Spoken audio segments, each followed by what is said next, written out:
அவங்க ரொம்ப ஸ்ட்ரெஸ் ஆகிற அளவுக்கு என்னமோ நடந்திருக்கு.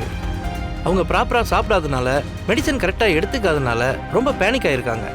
மற்றபடி எந்த பிரச்சனையும் இல்லை. இப்போ நான் கொஞ்சம் மெடிசன்ஸ் கொடுத்துருக்கேன், அதை கொடுங்க, கொஞ்ச நேரத்தில் நார்மல் ஆகிடுவாங்க. கூட இருந்து பத்திரமா பார்த்துக்கோங்க. சரிங்க டாக்டர், நான் என் அத்தையை நல்லபடியாக பார்த்துக்கிறேன். ஓகே.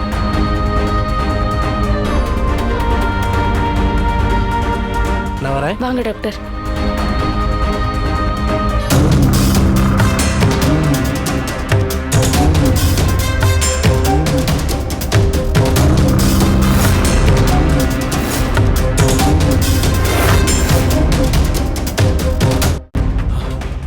ஐயோ சீதா, சீதா, சீதாக்கு என்னமாச்சு? டாக்டர் என்ன சொல்லிட்டு போறாரு? அத்தையை நீங்க பாத்துக்கோங்கன்னு சொல்லிட்டு தானே நானும் அவரும் வெளியே போனோம். நீங்க முதல்ல அத்தையை விட்டுட்டு எங்க போனீங்க? அது நான் இங்க சரி, ஏதோ ஒரு வேலையா எங்கேயோ வெளியே போயிட்டீங்க. ஆனா எதுக்காக அத்தைய வீட்டுக்குள்ள வச்சு பூட்டிட்டு போனீங்க? தயவு செஞ்சு நான் மறந்துட்டேன், ஏதோ ஒரு அவசரத்துல வெளியே போயிட்டேன் அப்படி மட்டும் சொல்லிடாதீங்க. எனக்கு இப்பவே உண்மை தெரிஞ்சாகணும். கோர்ட்ல வக்கீல் கேள்வி கேட்கற மாதிரி இவ நம்மள வளைச்சு வளைச்சு கேள்வி கேட்கறாளே. டேய் ரத்னம், இப்படியே நீ பேசாம அமைதியா இருந்தேன்னு வச்சுக்க, நண்டு சிண்டுன்னு எல்லாம் பேச ஆரம்பிச்சிடும். ஏதாவது பேசி சமாளிச்சு முதல்ல இவ வாய் அடைக்கணும். என்னம்மா நீ எல்லாத்துக்கும் நான் தான் காரணங்கிற மாதிரி பேசிட்டு இருக்க? எனக்கு என்ன அவளை வீட்டுல வச்சு பூட்டிட்டு போடுங்கிற ஆசையா? நான் மட்டும் இவளை வீட்டுல வச்சு பூட்டு போடாம போயிருந்தா இந்நேரம் உயிரோட இருந்திருக்க மாட்டா. மாமா, நான் கேட்ட கேள்விக்கும் நீங்க சொல்ற பதிலுக்கும் எந்த சம்பந்தமும் இல்லையே. ஏன் இப்படி பொய் மேல போய் பேசிட்டு இருக்கீங்க? இந்த பாருமா, உங்க எல்லாருக்கும் அவ வெறும் உறவுதான். ஆனா எனக்கு அவ உயிர்.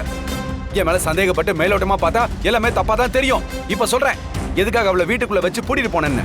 ஒரு நாள் வீட்டுல யாரும் இல்லாத போது நான் உள்ள ஒரு வேலையா இருந்தேன். அப்ப சீதா அவ பாட்டுக்கு வீல் சேரை தள்ளிக்கிட்டு வீட்டை விட்டு வெளில போயிட்டா. சீதாவை காணுமே வீடு முழுக்க தேடி பார்த்துட்டு போய் பார்த்தா பக்கத்துல இருக்கிற கிணத்துக்கு போயிட்டா. நான் கொஞ்சம் லேட்டா போயிருந்தா கூட சீதா கிணத்துக்குள்ள விழுந்திருப்பா. அதனால தான் எப்படி இருந்தாலும் என் சீதா உயிரோடு இருக்கணுங்கிறதுக்காக தான் நான் வீட்டை விட்டு வெளில போகும்போது பூட்டிட்டு போனமா. இதுல எந்த உள்நோக்கமும் கிடையாது. சரி மாமா, நீங்க அத்தையோட சேஃப்டிக்காக வீட்ல வச்சு பூட்டிட்டு போனீங்க. ஆனா போகும்போது என்கிட்டயோ அருண் கிட்டயோ போன் பண்ணி சொல்லிருக்கலாம்ல, ஏன் சொல்லாம போனீங்க? நீங்க அத்தை பக்கத்திலே இருக்கீங்கன்ற தைரியத்துல தானே நானும் அருணும் கிளம்பி போனோம். நீங்க என்னடானா இப்படி பொறுப்பே இல்லாம பேசிட்டு இருக்கீங்களே மாமா. ஒரு மனுஷனுக்கு வீட்டுல பிரச்சனை வரலாம், ஆனா பிரச்சனையே இந்த வீட்டுல எனக்கு மருமகளா வந்து தொலைச்சிருக்கேன். பெரிய பெரிய ஆளெல்லாம் கூட நம்ம அசால்ட்டா சமாளிச்சிடறோம்.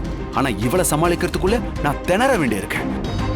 என்ன மாமா, நான் பேசிட்டே இருக்கேன், நீங்க பாட்டுக்கு பதில் பேசாம ஏதோ யோசிச்சுட்டே இருக்கீங்க. கையும் களவுமா இவகிட்ட மாட்டிக்கிட்டோம், ஏதாவது சமாளிக்கணுமே அப்படின்னு சொல்லி யோசிச்சுட்டு இருக்கீங்களா? நீ என் பொறுமையை ரொம்ப சோதிக்கிற. நானே என் சீதாவுக்கு என்னாச்சோ ஏதாச்சோன்னு பதட்டத்துல ஓடி வந்திருக்கேன். இதுல நிக்க வச்சு கேள்வி மேல கேள்வி கேட்கிற. உனக்கு நான் எத்தனை வாட்டி போன் பண்றது? போன் நாட் ரீச்சபிள் வந்தா அது ஏன் தப்பா?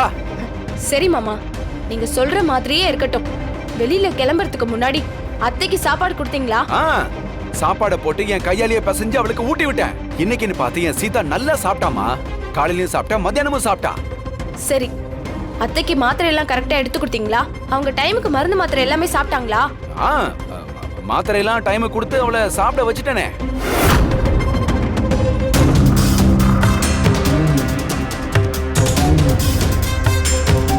இல்ல மாமா, நீங்க போய் சொல்றீங்க. ஏமா, சீதா விஷயத்துல நான் ஏமா போய் சொல்ல போறேன்? அதனால எனக்கு என்ன லாபம்?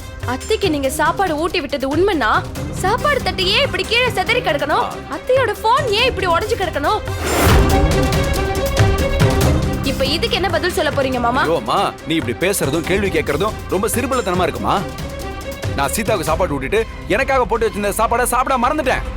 நான் தான் உனக்கு ஏற்கனவே சொல்லியிருக்கேன்ல, சீதா முன்ன மாதிரி இல்ல, கையில கிடைக்கிறதெல்லாம் தூக்கி வீசுறா, உடைக்கிறான்னு. அன்னைக்கு கூட நீ பார்த்தல, கையில கிடைக்கிற வாட்டர் பாட்டில தூக்கி வீசுறா. அதுக்காக தான் இதுக்குன்னே இருக்கிற ஹாஸ்பிட்டல்ல கொண்டு போய் அவளை சேர்க்கலாம், கொஞ்ச நாள் வச்சிருந்து ட்ரீட்மெண்ட் கொடுக்கலாம்னு சொன்னேன். ஆனா நீ கேட்கல. இப்ப பாரு, சாப்பாடு தட்டை தூக்கி வீசிருக்கா, போனை போட்டு உடைச்சிருக்கா, இப்படி கையில கிடைக்கிறதெல்லாம் தூக்கி எறிறா.